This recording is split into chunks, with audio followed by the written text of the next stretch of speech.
We're soaring high like sparrows in the air. Gee whiz is dancing. We don't have a care from downtown Thunder to the paint they light. The Washington Wizards, we beam with pride. What's up, everyone? Welcome to the Wizards Pulse podcast. My name is Suge Knight Shyamalan, and I'm here with my co-host Wanza. Yo, what's Wanza, good? What's good? How's everything going with you, my man? Man, listen, first, I'm coming off of a cold, fighting it. Now I understand. Listen, KD, Dame, I get it. It's hard pushing through, trying to come back from injury, but I'm playing through. And I'm hyped off of this win that happened minutes ago against the Hawks.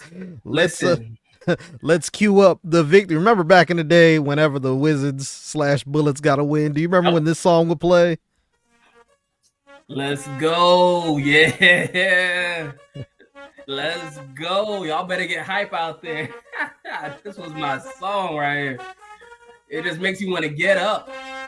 Get out your seats. Celebrate this championship win. Let's go. Heck yeah. Man, I am hyped. I'm ready. Let's get it. I hope y'all is out here celebrating. We might have to be out in the streets. Listen, is there like a mob out there? If y'all mobbing outside the arena, please let me know. Someone send me a text. Because I will head out there, man. Listen, I'm going to just go ahead and say it right now, Jeremy. We want OKC. That's where I'm at right now. That's where I'm at right now. Take me right to the champs. I'm tired of playing. We warmed up for the first 15 games. Now we here. Man. I'm telling you, dog. I must say, it is great to talk about a win for the Washington Wizards on this podcast. The last time we spoke about a win, it was in episode 2 when they defeated the Dallas Mavericks. And we had a lot of losses in between. Finally got a win now. The Washington Wizards, 132-113 over the Atlanta Hawks. This is the first Emirates Cup victory.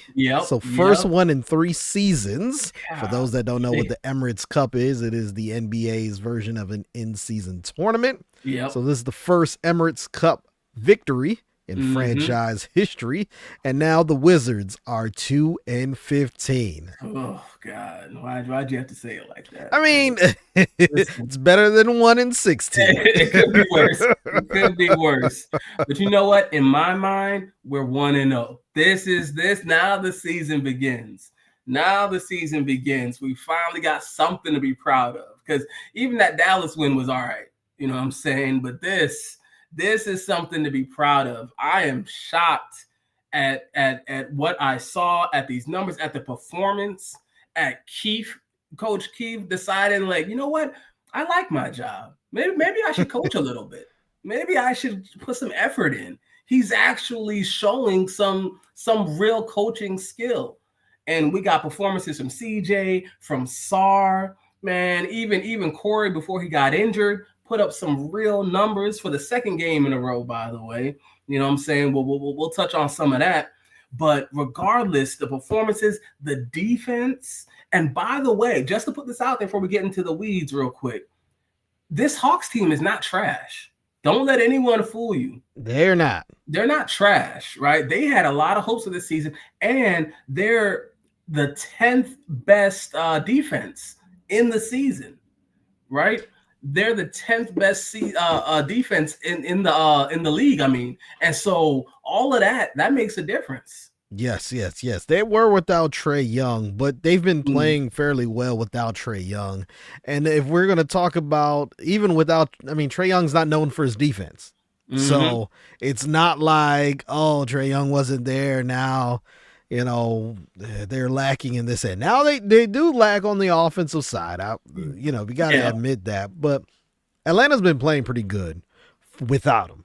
They've been playing pretty good. They still have Jalen Johnson. They still have Dyson Daniels. They still have Kristaps Porzingis on that team. Still playing, which are upgrades to a lot of guys on the Washington Wizards. But in tonight's game, The Washington Wizards defeated them once again, 132-113, behind CJ McCollum's 46 points. Sheesh, CJ, let's talk about it. What is happening? Now, he did drop, I believe, wasn't it 40 a few games ago? 42 against the 42. Pistons. CJ might be finally warming up, right? And listen, CJ, they were talking bad about you. It wasn't me. They were talking bad about you. I was one of them. Yeah. Listen, folks wanted CJ to be taken out back and stuff I was hearing, right? And he's warming up. Now, will he be consistent? I'm not sure. I'm hoping. That's my hope for CJ.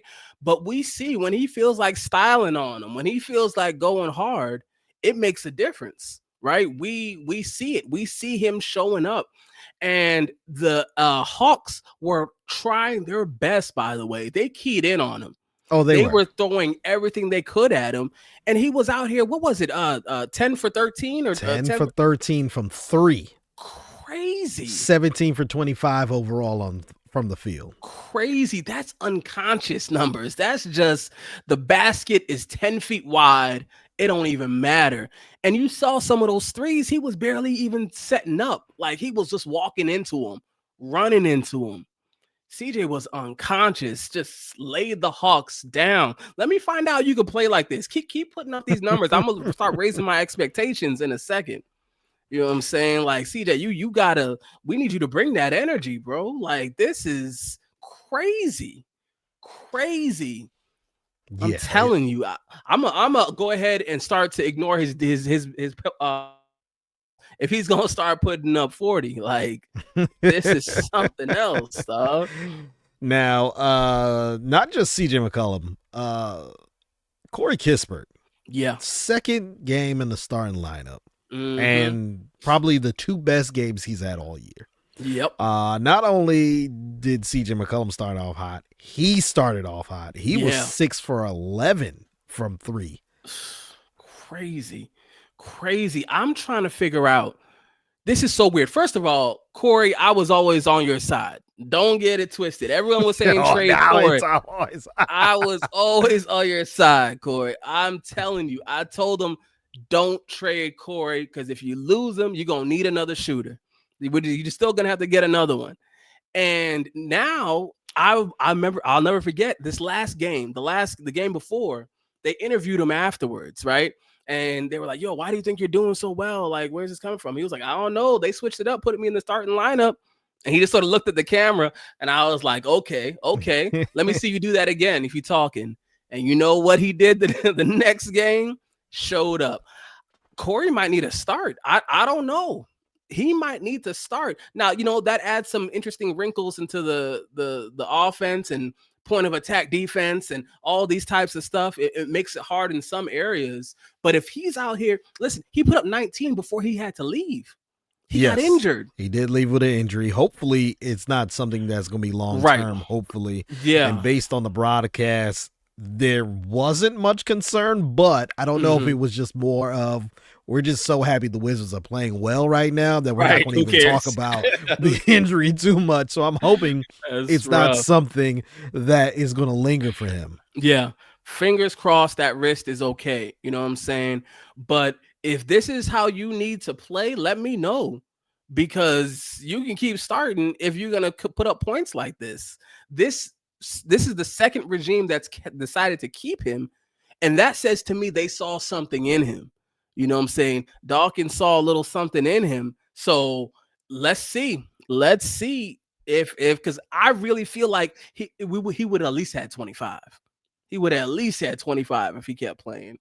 You know what I'm saying? That's even bigger game. So let's see what you got, Corey. If this is how you playing, let me know. I'm about to pull up on these games then. Corey Kispert joined the 600 3-point made club. Yeah. He is also in the top 4 for 3-pointers made in his draft class. And he also joined top 4 in 3-point mades for the franchise history. He is there. Corey Kispert, shooting well the last 2 games. Another player that did play well, and it's starting to become a regular, and I'm so happy it's becoming so regular that we could kind of gloss over it. Yeah. Alex Sarr, 27 points, 11 rebounds on 11 for 15 from the field. Consistent. What are you? Listen, Sarr, first of all, as the president of the Sarr fan club, I say to all the haters, he's always been this good. He's just showing y'all it now. Now it's like you were saying, it's becoming normal to be putting up these high-end double-doubles. And then that's not to mention his rim protection, still one of the best in the league. Mm-hmm. Do you know he's actually, before this game, he was rated above Wemby in terms of rim protection? I'm dead. Did not know that. About that, just by a few percentage points. But regardless, he's bringing high-level defense, and now he's actually using his body, getting more physical, recognizing, hey, there are easy points out there for me to get. Not everything has to be some crazy Kobe shoulder shrug, turn around, fade away from 4 feet anymore.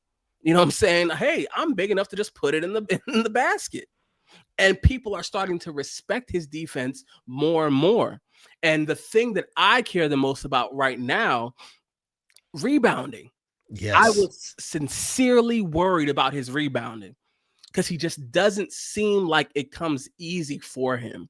Some players, I'm thinking like Drummond, right? Andre Drummond. You put him out there, they're just going to get 10 rebounds just by being around. You know what I'm saying? Now, he has a real ceiling on him. Also would be a great player to put beside Sarr. Just putting that out there. But regardless, if you're going to actually get me double-digit rebounds, now we're talking a complete center and one of the few complete centers in the league. There's not a lot that are complete. I'm talking about defensive presence that you have to respect, can drop 20 to 30 on you, and can put up double-digit rebounds, not to mention handle the rock a little bit. This is a unique player who is a clear building block of this team, and I'm excited. I'm hype about it. Yeah, he played pretty well. Also, another guy who played well in this game, Chris Middleton, who he had 9 assists, I believe, in the first half. Bro. Ended the game with 10 points, 12 assists, 7 rebounds, and just was a vet on the team. You had Bilal Coulibaly, who provided energy on the defensive end. Also got a few fast break dunks because of his defensive play. And off the bench, Bud Carrington, 10 points on 4 for 6 from the field. Champagne, 4 points. Tristan Vukcevic with 7. And we had some sightings from Branham, Watkins, Sharif Cooper, and Will Riley. Late in the game, but they got in the game.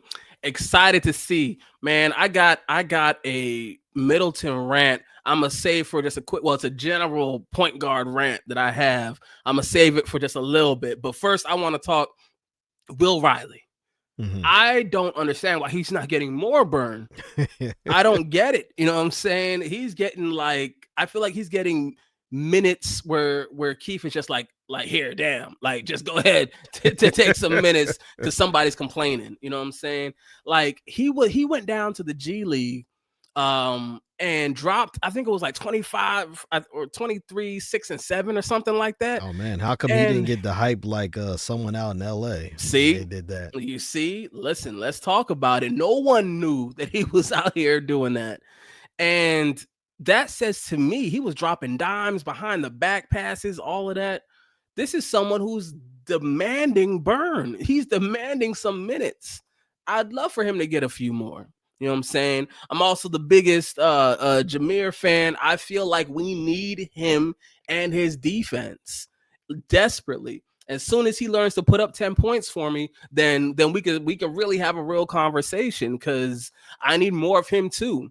But regardless, I see, because I don't know if you heard recently, Dawkins in an interview talked about maybe it's time to start shortening the rotation. I don't agree with that. I don't think you have enough good players to start shortening a rotation. But if you're going to do that, then I want more people to get some shine before that so that we can make sure if we shorten it, it's with the right players. Because I don't think you should shorten it and not have Will Riley getting regular minutes. That don't make sense to me. Yeah. Will Riley, even though he was the second of the first round picks, he's still a first round pick. He is. And he is. you invested a pick in him. So let's actually get him on the floor. That would be, I guess, my only concern with tonight's game. That Keyshawn George didn't play. Yeah. Tre Johnson didn't play. Will Riley barely played. Right. And it's like, these are guys that we believe we want for the future. Exactly. But we saw how well, like, the rest of the team played. Like, to your point, maybe Corey Kispert does need time in the starting lineup. And I don't want to just, because it's 2 games. No, maybe he does. Maybe that is what he needs to do. That's how some players are. Maybe we need to keep Tre Johnson on the bench for now, but make him one of the first guys that comes off the bench and make him maybe, hey, this is your time to shine. You're going to score. You're going to get the opportunities while you're out there. Maybe. And if you insert Corey Kispert, that's the thing. Like, do you bench Koulibaly? Like, and that's probably who it probably has to be. Or, radical thing, do you bench the veteran Chris Middleton? Yeah. That's what I would do personally at this point, right? That's what I would do, because that's what makes sense. Chris has not really brought his weight to this game until this season. I'm sorry, until this game. That's what it feels like for me. He hasn't had an impact on a game until today. And I don't know what's been going on with him. We're not getting a cent back for him, by the way. I'm just letting y'all know at this rate, we're going to have to pay someone to take his contract. We're going to have to add on something, because we're not getting anything for him. He's not doing what he's supposed to do until this game. And I think it's a fair question from my standpoint to ask, or just to be curious about, the necessary piece of a point guard and how that's missing. It's not a coincidence to me that the first game, Middleton has 12 assists, which I didn't know he had in his bag. So shout out to you for still pulling out something new, Chris. That's what's up. This team has its by far easiest win of the season, maybe in the last year and a half. I don't even know. Right? I don't think that's a coincidence. There is a need of guard on this team. And no, I'm not. When I say point guard, I don't mean lead guard. I don't mean shooting guard who's capable of 3 or 4 assists. I'm talking about a point guard, not a jack of all trades, 6'7", 135-pounder, who's 17-year-old who we're forcing to play point guard. I'm talking about an actual point guard who knows how to run an offense, who knows how to get people open. Because what we're seeing is, when you get that, when you actually have that, it opens up so much more for the rest of this team, right? It makes such a difference. And we've gone away from that. This whole like lanky, like I said, 6'7", French guy who can't really do anything other than just look athletic. I think that model we're starting to see is starting to go by the wayside. Because for a while, that was the modern NBA. For like 2 or 3 years, you just had to get a bunch of 6'7", 6'8" guys and hope for the best. You know what I'm saying? Hope someone develops. And we started to lose specialization. And we need that. We need to have specialization, because point guard is a skill set. And it makes a difference. It's also why we'll talk about the draft in future episodes more, probably. It's also why I love someone like McCall Brown. I think it's McCall. I'm not sure. Brown, who's a talented passer at the top of the draft. Now, don't get me wrong. I'll probably still take Darren Peterson, as he could probably develop into that, has actual star potential. But regardless, this is what I'm going to say. I'm going to say just this one quick question. I'm done this rant. I want to know what you think, Jeremy.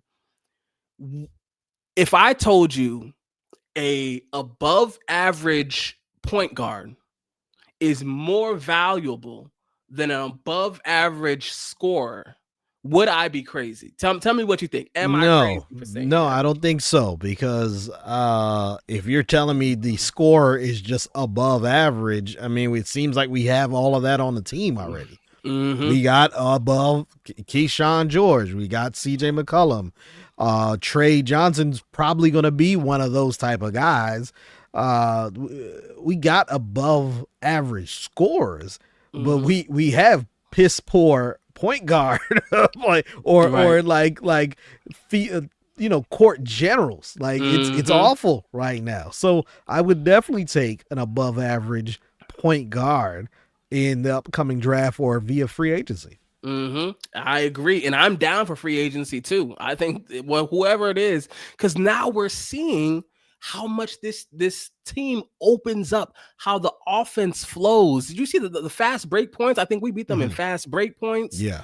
Shooting 50% from the field. This Wizards team shooting 50% from the field. That sounds like a miracle. That doesn't even make sense. That's hard for me to even say.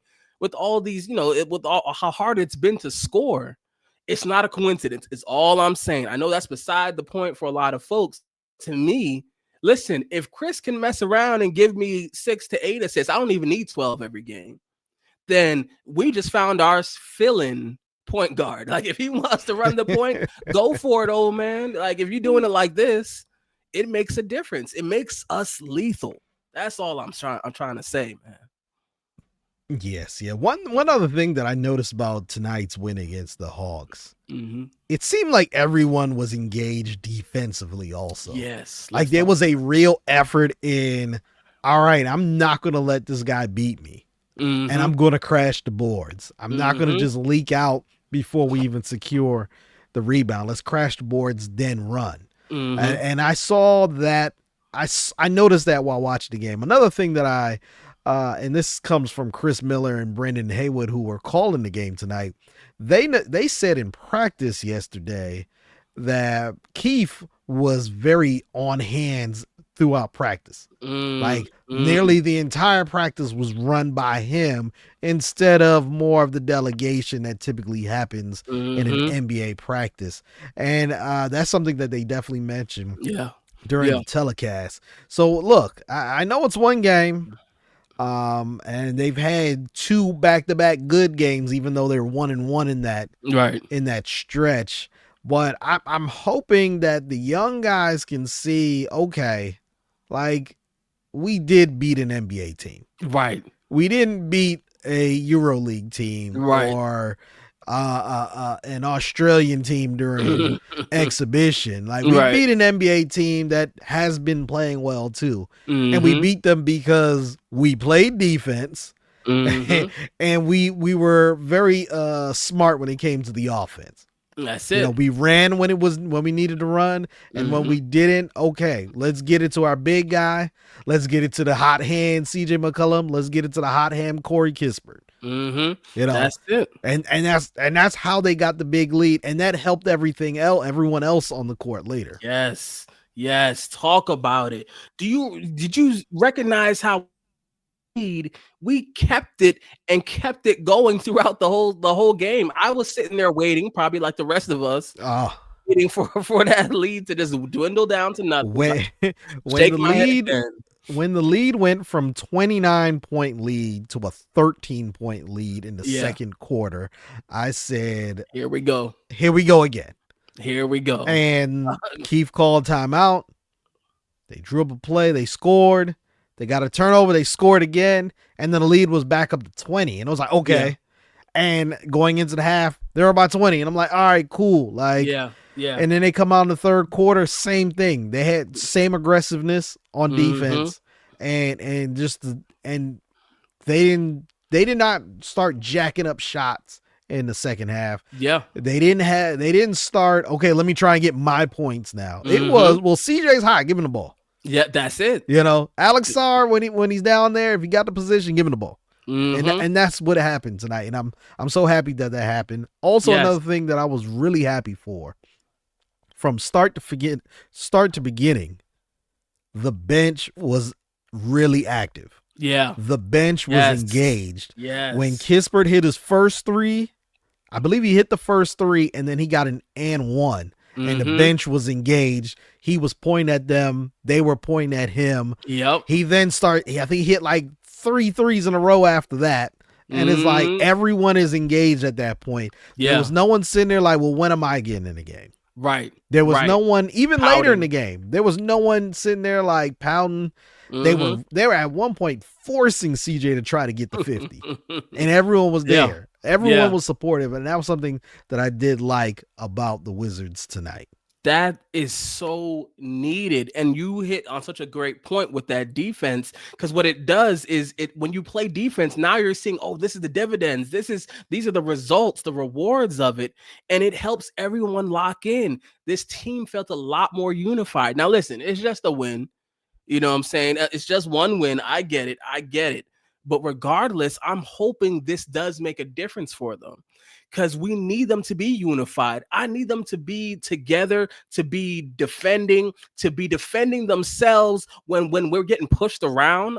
Like I've always felt like this team is a little soft. That's what happens when you're young and you know, a lot of nice guys on the team and all that. It's a little soft. And going back to that to the defense piece, this is what I'm talking about. Keith being more involved, coaching for his job, which is what I think he was doing, not in the literal about to get fired in a second, but about to be fired by the end of the year for sure. And it makes a difference.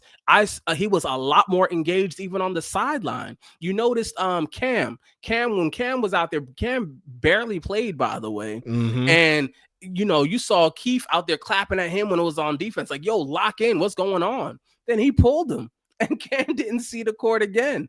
You know what I'm saying? Got 10 minutes, no points after a great outing last week, but last game. But I get it though, because good coaching is like, hey, we have a standard. Don't you dare get lazy. Don't you dare get cocky, because I'll bring someone else in. Keep the standard, keep pushing. And I'm not Mr. Nice Guy all the time. I'm here to actually coach. And he's learning things on the job. And I love to see it. I'm excited about it. You know, now, are we going to get, you know, these kind of blowouts every game? Of course not. But what we wanted was for this team to compete, because the reality is they are better than they have played. Are they a good team? Of course not. But they are not as bad as they've been showing. And that part's on him. So I'm excited about this. We're about to, you know, maybe this is a turning point. We'll see. Yep. We were so excited to talk about this win that we didn't even tell everyone to like and subscribe to the podcast on YouTube. We did not do that. We also did not tell everyone to follow us on all major social media platforms, including Facebook, Instagram, Threads, and X, formerly known as Twitter. And if you want to be part of the show, make sure you call the Wizards Pulse podcast 202-734-5293 for our Pulse section. Segment, excuse me. So yes, make sure you follow all of those directives. Before we next topic though, let's actually just get to the next topic. Let's get Keyshawn George. George. He didn't play the last 2 games. And the Wizards played well the last 2 games. The simple man would say, well, maybe Keyshawn is the problem. But I'm not like that. How do you think Keyshawn can add to this team, how they've played the last 2 games? I think part of what's brought out, at least in this game, greater levels of offense, more on ball focus, is, like I said, some extra point guard play. I think what's been weighing on Keyshawn and Bub, by the way, is this pressure to play make. I'm not saying he's not a good playmaker on some level. What I'm saying is I think there's extra pressure that's taking away from his ability to just lock in and put the ball in the hoop consistently. Now, shout out to him, as he's still been putting up some good numbers. But I think that's part of this. If he didn't feel the pressure to play make, I think he gets a chance to be himself. I also think that's why he struggled early on in the beginning of the year with fouling out and all these fouls, even though it seemed like that's calmed down a little bit. I think his focus was just off. He wasn't able to lock in because he felt all this pressure. The team today played like they have no pressure on them, in a good way, I mean, where it's not pressure to conform to any role that doesn't come naturally, because that's what great playmaking allows you to do. So Keyshawn, yeah, definitely has the ability to play make, but I don't think that's supposed to be his main bag. And what I want is for him to feel that light, fun feeling that others had, right? That others had tonight. That lightness that came with it, where you get a chance to just run and play, because he deserves that, his second year in the league, and then let the other skills develop without any pressure around them. That's what's going to help him. Now, listen, Keyshawn's still the best player on this team, right? He's still my guy. And as soon as he comes back, he's just going to only help everything that we're doing. He's going to add to it. I'm definitely not one of those simple ones talking about, well, maybe he should sit, or maybe we should bench him, or whatever it is. He needs to play. He's clearly the best player on the team. I just want him to feel freed up to be himself and not feel like he has to be the savior, because that's when he starts to press. That's when he starts to do too much, and you see the frustrations that came out, like the end of last game, where that crucial turnover that he had, that stopped us from winning the game. Some of that was on Keith, but the turnover was directly on Keyshawn. And I think it's just pressure that he's feeling. Yeah. I think he'll definitely add to the team, and hopefully he sees how great they've played the last two games, and he feels like, all right, man, I want to be part of this, instead of, man, like they think they better without me, you know. Right. He better not. He's too much of a dog. I know he's not gonna think that. He can't. We need you, bro. Yeah. Other Wizards related topics, and look, this is Tre Johnson and his hip flexor. What are you hearing about that, Wanza? Last I heard from reports, because I report on other people's reports, right? Last I heard was he has this hip flexor. He's out for indiscriminate amount of time, like a number of weeks, at least 2 weeks before they reevaluate. And what I'm hearing is he's had this for a while. For a few weeks prior to this week, and that was the explanation Keith gave for why his minutes were not consistent and why they were so much lower than they should have been. Now, that's what's up in terms of, now we can't put that all on you, because I definitely was, right? My bad, Keith. All right. Now I see that makes sense. Okay. Here's my issue. And this is a big deal to me. This is the first crack in the armor I'm seeing in this new regime, because it is weird to not mention the fact that he was struggling with a hip flexor. It is weird to not to limit his minutes and not tell anyone. And it makes me wonder, wait, did he have this? The season just started, bro. Like, the season just started. Did he have this coming out? What did someone not know? Are y'all just finding out about this? If you're either you're just finding out about it, which is borderline malpractice, or you knew about it and still forced him to play. I would rather Tre just sit for half the season, or whatever it is he needed to get back in shape, to get back where he needed to be. This is weird. This is odd. And it's not making a lot of sense to me to just be like, okay, well, we don't care about playing our first round pick too much, to actually, he's actually been injured this whole time, and he's injured just until. Like, bro, what are you talking about? Like, we're not dumb. This looks weird. What's happening? I don't know. Am I overthinking this? What do you think, Drew? I mean, look, if that's the case, then yeah, I think there need to be more transparency about how things are going on with Tre Johnson. Especially, he did struggle for a little. He had his struggles, and it's kind of making sense now. Like, if he was dealing with something as serious as a hip flexor, yeah, you're gonna you're gonna have these hiccups in your game. So Yeah. hopefully he heals up. It's still early in the season, so hopefully it's something that he can rest and get treatment and then be ready for later in the season. So. Yeah, it's a long season. You know what I'm saying? So there's a lot of time left. I'm assuming he's not going to be out for forever. So, I'm looking forward to it. I'm rooting for it. But I do know it's making some Wizards fans antsy, and partially because we're seeing Colin Knippel light it up. And there was a lot of hate around him. You know what I'm saying? Now, listen, I'll admit some of that was me. I also was hating on Con Knippel. You know what I'm saying? Didn't respect his game. Came off to me as just tall JJ Redick. You know what I'm saying? And I wasn't convinced he wasn't more than just swole Kyle Korver. And he's showing me so far this guy can play. This guy can play. And I didn't know anyone who said that except for maybe Matt Moderno. Shout out to Matt Moderno. If you follow Wizards Twitter, you would into Wizards. He's a big part of that. Shout out to him. That's my guy. Well, I don't know him for real. You know what I'm saying? So I'm assuming like if he doesn't like kick kittens in his free time or anything like that, then that's my guy. So if you're not a kitten kicker, I'm with you, Matt. But regardless, he was the only one who had him rated high, as he's a big draft guy. And regardless, I don't know for certain if some of the angst around Tre's inconsistency and this injury is tied to the fact that we have other players who look like they're really balling out now.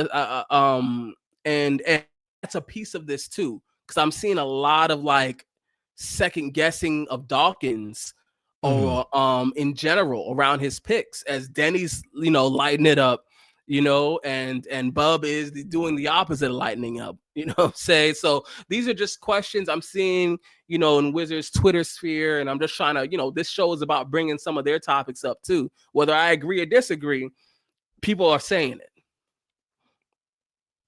Yep. Other news, and we're gonna go outside real quick when it comes to the Washington Wizards. Ja Morant, Klay Thompson had a little feud. A little feud, a little brouhaha, a little kerfuffle, for the fans. Wanza, recap what happened for the fans. So this is what I understand from my understanding what happened, right? First, let me set the table. I don't like either of them. So let me just put that out there from the jump, right? But I'm going to tell you the facts before I tell you my opinion. From what I understand, and forgive me, I don't remember who did it, right? But was it Adamo? I forgot his name. But one of the centers on that team was grabbed at Cooper Flagg's leg. They got tangled up, tried to trip him, right? And later on, Klay took offense to that, and which I have no problem with, and went up in his face and was like, "Yo, what are you doing?" Right? Started talking to him. And for some reason, then Ja takes offense to that. Now, this is Ja in his Nike Tech street clothes, right? Which he's been in a lot, by the way. Excuse me. Did you know that Ja has played in less games than Zion? Just putting it out there. I saw that stat too. Yeah. I was like, yeah. Oh, wow. Like, for real? That's not a good sign, bro. But he's trash. Well, how you talking trash to my boy? You're not even that nice. You know what I'm saying? I think he called him the Warriors boy and said, you just, you're not that nice. And then Klay does what Warriors players tend to do is rings. You can't talk to me. Rings. Mm-hmm. And this is my issue. Afterwards, everyone is saying, it's usually a lot of the old white NBA media, well, Klay eviscerated Ja. And I thought it was super corny what Klay was saying afterwards, but he wasn't wrong. He was just saying, oh, Ja, you had nothing of an intelligent value to say. And, you're not accountable and you talk a lot, so you shouldn't be talking a lot and this and that and all that kind of stuff. accurate, by the way. His job does not take accountability, and he does talk a lot, right?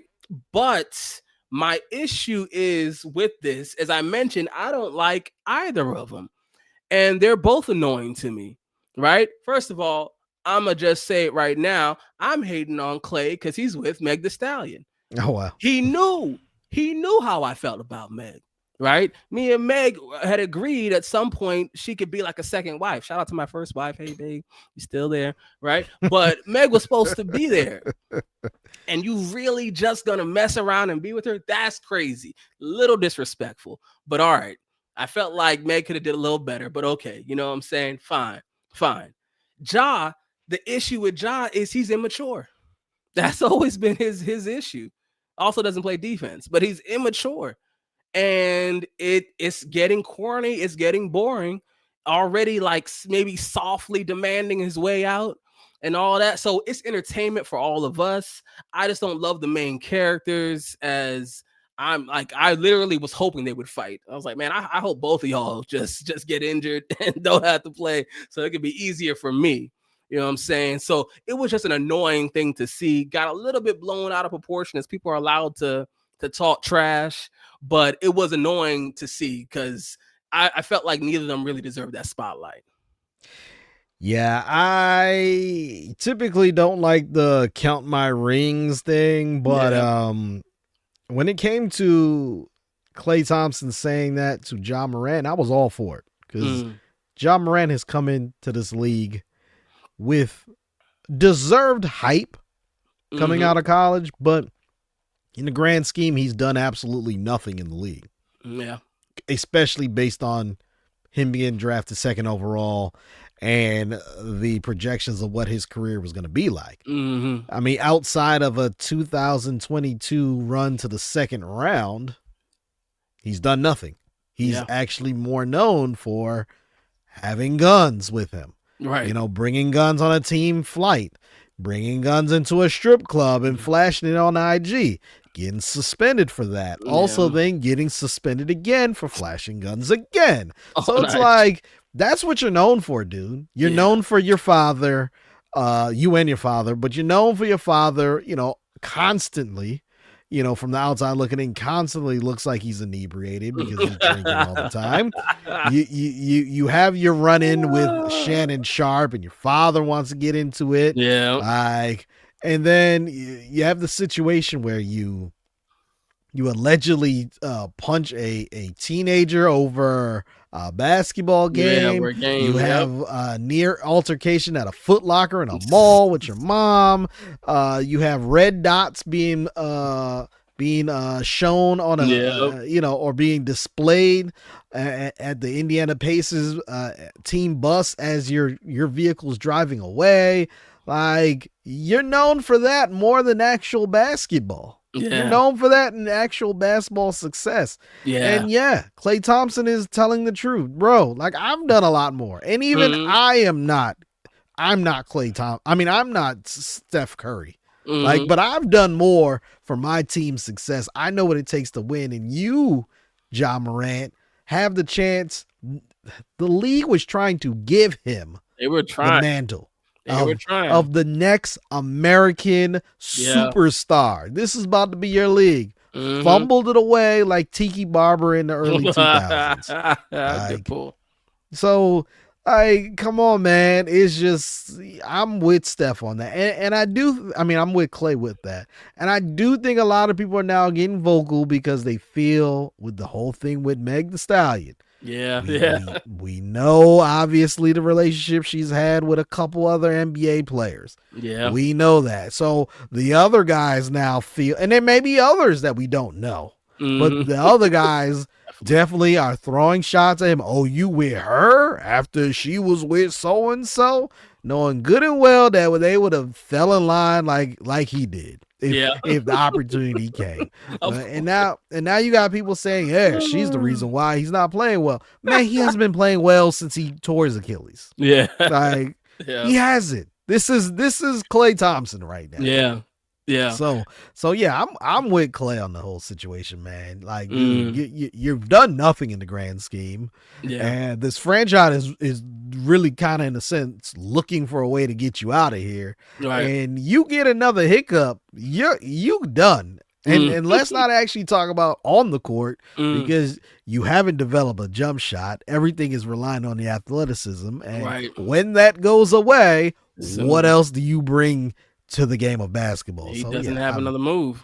I'm there with Klay Thompson on that. So let me ask you this real quick before we wrap up. People were saying that, well, let me ask you this. At their peak, who do you think was the better player?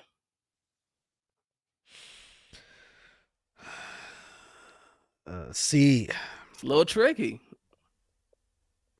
Yeah. Obviously, I would have to say at the peak, it's Ja Morant. But, I mean, how long was that peak? A month?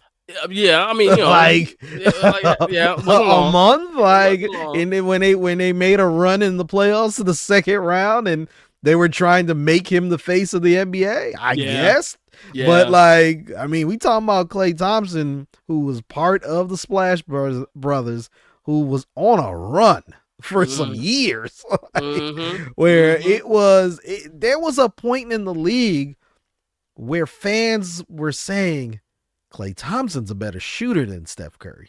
For a second, I'm more worried about Klay Thompson shooting the ball than Steph Curry. To me, it's a little tricky just because. Now, once again, in general, I'm a Warriors hater, and I don't have to be ashamed of that, right? But Klay, if I'm just being honest, when you think of Klay's impact, he spent more of his career being a decoy, I think, than he did really putting up real numbers. He has highlights. He has games, right? And I would argue maybe 5 to 8 games in his career, specifically in the playoffs, that were monster games, monster shots out of nowhere. But he didn't really, I don't know if I would call Klay really consistent, which is also why he was the first out of their big three to be asked to leave, right? Or to not be renewed. I think they saw it coming, specifically after the Achilles, where, he spent maybe a year being a good defender. After that, he didn't even have that anymore. So I could see an argument. I'm not ready to die on this hill for real, but I could see an argument where Ja might have had the higher peak, as he had an organization build around him, while Klay was a little bit of a bus rider and was, assisted. He was someone helping to build around Steph. So that's all I'm saying. I think there's a decent argument for Ja. Wouldn't die on that hill. I could see some other arguments, but I think there's a decent one for it. All right. Before we get out of here, one last segment. Did you know that the Washington Wizards, with the upcoming Thanksgiving holiday coming up, did you know that the Washington Wizards played on Thanksgiving one year? I don't remember that. No, I did not know that. How far back are we talking? This was November 27, 2008. The NBA had 2 Thanksgiving Day games. Oh, shoot. The first game was the Orlando Magic versus the Washington Wizards. That game was at 8 p.m. that night. Now, mind you, back in 2008, it was a different team. I don't think the NFL had a third Thanksgiving Day game. I don't think they did. That's where they got that boldness. And they said, you know what? Let's put a basketball game at 8:00. Yeah.